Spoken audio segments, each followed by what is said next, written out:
I just think we're in trouble in this country. You see, because there are a number of schemes that have been set up by government. The challenge that I have is that when the ANC government came into power, they actually inherited an apartheid economy. And there have been a number of strategies that government put in place to try and make it work. But unfortunately, it is very difficult because this economy is really entrenched in white hands, in white capital. And as a government, we needed to do something different.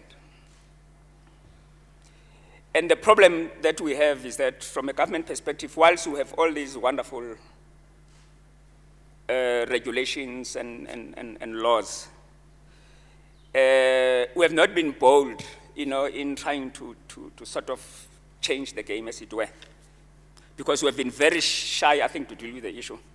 Even the phrases that we used,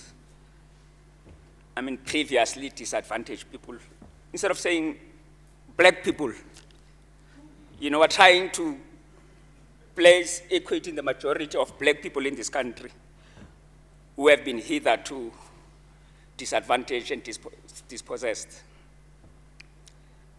And then we throw terms like radical economic transformation, but there is no strategy in terms of what does that mean. On the 24th, which is about 2 weeks back, we had the Presidential Business Working Group, which is BBC, BUSA, government with cabinet ministers. Now, in one of the reports, one of the deputy ministers, in trying to show that there are projects that are aimed, for instance, at building local economy, and in particular to revitalize township economy. Now, in the slide there, it says government has put a government fund of 50 million rands to revitalize black townships. So when it was about time for us to engage, I then stood up. I said, Mr. President, I'm very concerned, you see, because if we talk about radical economic transformation, if we understand that the Johannesburg Stock Exchange market capitalization is in excess of 3 trillion rands, and then we're talking about a government fund of 50 million rands, I'm not sure how serious are we. Is that part of perhaps the radical economic transformation? And I said, we need to be bold as government. We need to do things differently if we're saying there's a radical economic transformation. And there are lessons to be learned. In 1948, when the National Party took over, Afrikaners occupied just over 2% of the economy, and it was mostly in the agriculture sector.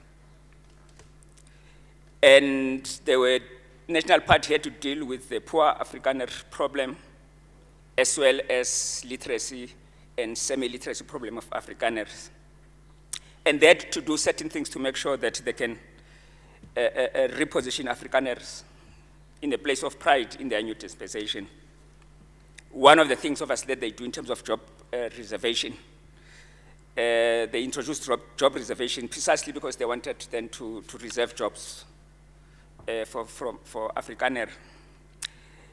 And the National Party then utilized the state resources and the state power to empower Afrikaners in a very, very deliberate manner.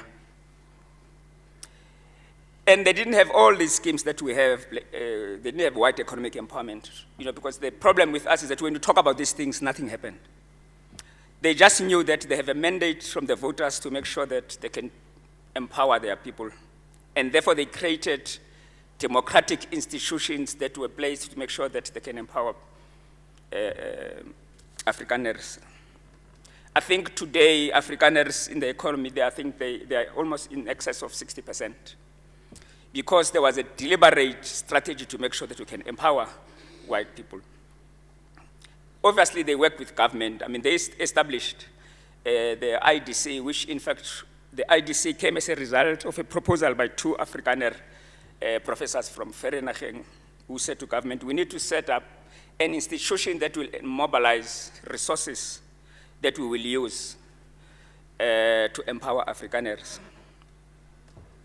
You know, when I joined Denel, I think it was in 1993, they gave me all sorts of forms.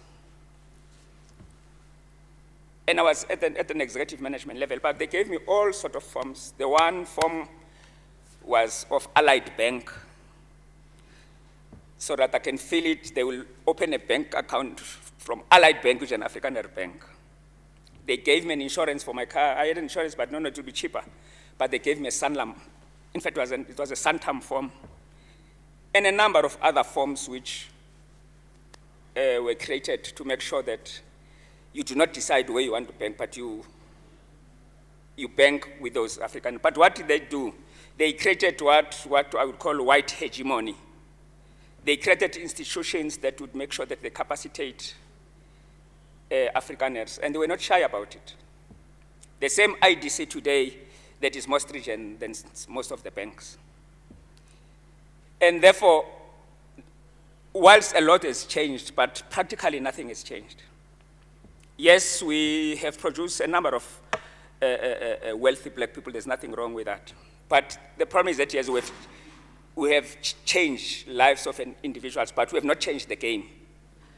So it is important for us to be able to say, what is it that we do? If we are saying there's radical economic transformation, what is it that we do? Because we must demonstrate that indeed these are game-changing mechanisms that we need to put in place.